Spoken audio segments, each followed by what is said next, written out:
ladies and gentlemen, Aaron Chan here for Forever Football DRFC, your Doncaster Rovers fan channel. It's daily reports time. We got some transfer updates, we got all that good stuff, we got former youth players signing up for a brand new club. We also have some other stuff to go through as well, including our second round Carabao Cup draw. So before we get started, please like the video if you've loved it, comment down below your thoughts and opinions, subscribe if you are new around here, and let's get straight into the video. So, we're going to start with the Carabao Cup draws. Now, before we go on about our cup draw, we have to go on about the other cup draws. So, we're going to start off straight away, and we're going to start off with the South. So, Brentford will face Forest Green Rovers, Millwall will host Cambridge United, West Brom will host Arsenal, Norwich will host Bournemouth, Cardiff will host Brighton, Birmingham will host Fulham, Gillingham will host Cheltenham, QPR will host Oxford, Swansea will host Plymouth. Niall from Let's Talk Premier League might be excited about that one. Stevenage will host Wickham, Newport will host Southampton, Northampton will host Wimbledon, and Watford will host Crystal Palace in an all-Premier League draw. Now, it's time for the North. Oldham will host Accrington, Newcastle will host Burnley, Wigan will host Bolton, Huddersfield will host Everton, Sheffield United will host Derby, Shrewsbury will host Rochdale, Nottingham Forest will host Wolves, Morecambe will face Preston, Blackpool will host Sunderland, Leeds will face Crewe, and Barrow will host Aston Villa. Now there is one scoreline that I've deliberately missed out, and that is of course our game, because we are going for a cold night in Stoke, ladies and gentlemen. We are away to Michael O'Reilly's Championship, Stoke City, at the Bet365 Stadium, and as far as I'm aware, I could be wrong about this, but as far as I'm aware, this is the first time we have travelled to the Bet365 Stadium since we were promoted to the Football League in 2003 with that playoff victory over Dagenham and Redbridge at the Britannia Stadium, the Bet365 Stadium as it is now. I might be wrong about that, but I think a couple of people have said that on social media. What do I think about the trip? I think it's a good test for this team. I think it's a real test, and you know it's going to take time for the team to gel together. If you want a perfect test to test the waters of the gelling together we've been doing over a certain period of time before the match in league games and EFL Trophy, etc., then I think this is the perfect game to test that gelling together, and we'll see what happens. Should be a decent tie, hopefully an upset on the cards against all the odds. Let's see how we go. Now we're going to go into the other news today over the last 48 hours since the match against, obviously, a few days ago in the weekend, well, a couple of days ago on the, yesterday, on the Tuesday against Walsall, of course, a few days back from Wimbledon as well. So before we get started again, I'll remind you again, please like, comment, subscribe, click OK Spell Cinema's YouTube video, and let's get straight into this one. So let's have a look at the other news in today's show. So let's start off then with quite a big update, and this is on Liam Ravenhill, close to a loan switch to Darlington, according to the 72 We Love the Football League. Now Ravenhill is close to a loan move to Darlington, as per a report by the Doncaster Free Press. Doncaster Rovers are letting the youngster head out on loan to get some first team experience under his belt. He's 18, he's been spending his time on trial with the non-league side over recent times, and Darlington are now poised to bring him in to add more competition and depth to their midfield department for the new season. Now there was another loan move that was confirmed today. Lirek Hassani will go out on loan to Matlock Town in the Northern Premiership. We wish him the best of luck. We will do a transfer analysis on that move, sharing the club's official statement and my overall thoughts. But what do I think about the potential of Ravenhill on loan to where his father used to play, Darlington? I think that's a good experience move for him. I think that's a perfect move for him. Former Football League club, revived, brought back in over the years, and just trying to rise up the pyramid again. I think that's the right move for Liam Ravenhill, especially with his father, with that connection of playing for Darlington before in the past as well. And that's a really symbolic connection, and I think we're really trying to get Liam's career to the same regard as Ricky Ravenhill, I guess. So, or trying to put him on similar paths and trying to exceed what his father's accomplished, which is a lot for a Football League player. So, hopefully this is the beginning of Liam's development, and hopefully, fingers crossed, it won't be too long before he's in the first team in a few years' time. And of course, best of luck to Lyric Hassani, but I will do a separate video since that is confirmed to be happening. Once Liam Ravenhill's confirmed to happen to Darlington, once it's been officially confirmed by the clubs, then I will do a separate video, as will I do for Ben Blythe if he is confirmed to be going on loan to Spennymoor Town.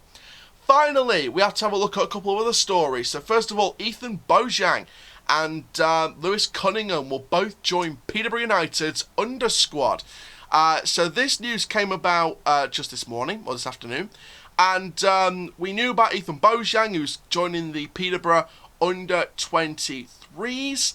And basically, yeah, we have Lewis Cunningham, who will also, he'll link up with York City, I apologise. So, Lewis Cunningham will link up with York City, and Bojang will link up with Peterborough, under 23s. So, both players skippered Rovers under 18s team during scholarships, and were part of the pre-pandemic title-winning Youth Alliance side of 2019-2020. Bojang, of course, represented Gambia at the under 20s Africa Cup of Nations, where his country reached the semi-finals.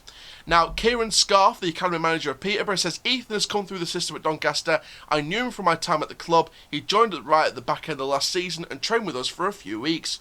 We kept him in contact, and some of those conversations were around our Category 2 status and the subsequent under-23 level programme. Cunningham, meanwhile, admits he is over the moon to have been given a chance at York, who was managed by ex-Newcastle United defender Steve Wilson, and amongst the favourites to win the National League North this season. He told York's website, I came for the pre-season training to see how I did, and I got a call a couple of weeks ago. I'm over the moon to get it done, and I'm just grateful for the opportunity. So Peterborough's under-23s have got Bojang, and York City have got Cunningham. What do I think of this? I think it's great moves for both of them. Bojang learn in the unders category of a future top championship club, in my opinion. Peterborough are just trying to learn the ranks back in the championship again. They've got these big old plans for like the stadium and, you know, the future of Peterborough becoming a stalemate championship club and trying to rise up the championship table and never really touch League One again unless if necessary. And, you know, for a side that's wanted to grow and stay away from Leagues 1 and 2 and just focus on Championship and maybe get Premier League in the future, that's a really good club to develop under. Now, for Cunningham, for York, I think that's a very interesting move, but a really great one for first-team football and men's non-league football as well. You look at the likes of Jamie Vardy that came through the non-league ranks. Maybe Cunningham could be the next one. So I think, and it's always good to be picked up from non-league and taken back into the Football League and, you know, shown the ranks and shown the ropes a bit. So I think there's really that potential risk, well, not risk, but this potential outcome of a non-league to top story, like Jamie Vardy, Andre Gray, loads of players. So good luck to Cunningham and Bojang. Finally, we have to have a look at the latest transfer dealings.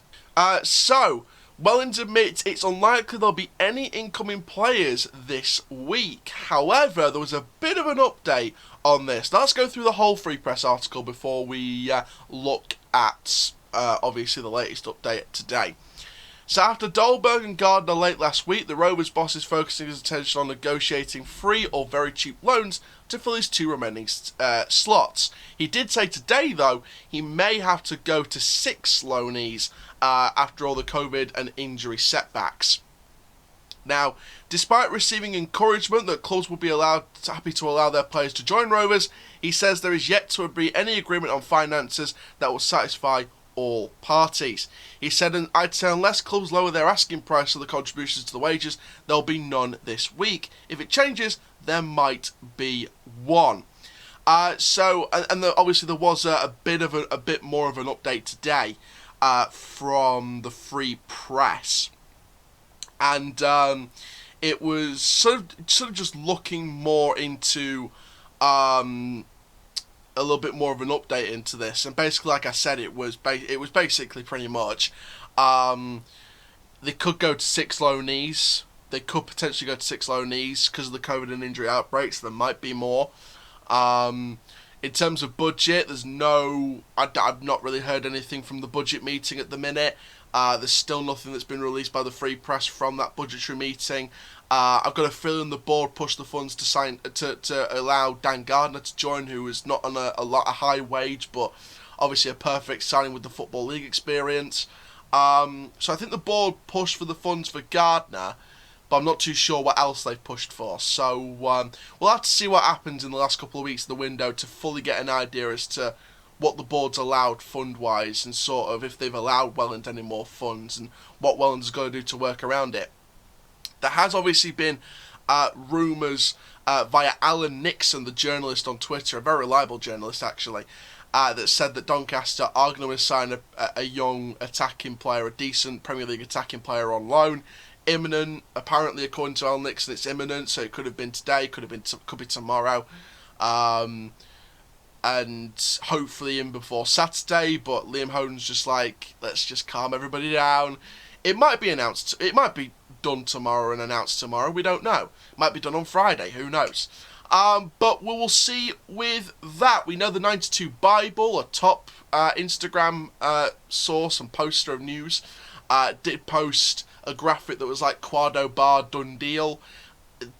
I would say, and to be fair, they did correct it in the comment section saying it's not a done deal, it's just a heavy rumour of reports at this point. And this is using the Alan Nixon post as a source. So those of you wondering about Quado Bar, I wouldn't worry just yet. I wouldn't get too excited just yet, just in case. But yeah, there was rumours and reports of Quado Bar. There's been rumours from various sources about Quado Bar joining. 92 Bible did, in my opinion, I think some other sources, not the reliable ones, but some other sources tried jumping to conclusions saying, yeah, Bar's coming to Rovers. But I think we just need to take a step back and just step back and just wait and see what happens. So there we go, guys. Thank you very, very much. My name is Aaron Chandler from Football DRFC. Please like, comment, subscribe for more. And for now, guys, keep living the Rovers life, and I'll see you guys in the next video. Thank you very much. Have a Rovers-tastic day. Rovers till I die!